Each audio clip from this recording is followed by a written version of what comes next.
Babylon என்ற பெரிய நாட்டை ஆட்சி செய்த ராஜா நேபுகத்நேசர் யூதா நாட்டை ஜெயித்தான்.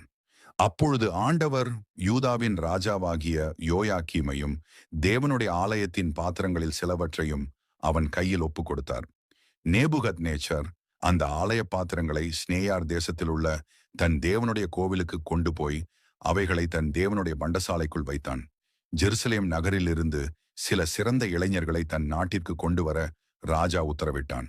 அந்த இளைஞர்கள் உடலாலும் நல்லவர்களாக, அறிவிலும் புத்திசாலிகளாக, படிப்பிலும் திறமை உள்ளவர்களாக இருக்க வேண்டும் என்று அவன் கட்டளையிட்டான்.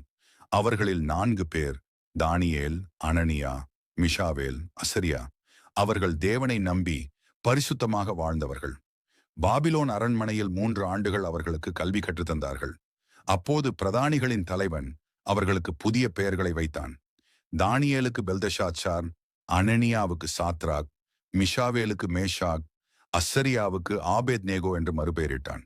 ராஜா உண்ணும் உணவும் குடிக்கும் திராட்சை சாறும் அவர்களுக்கு கொடுக்கப்பட்டது.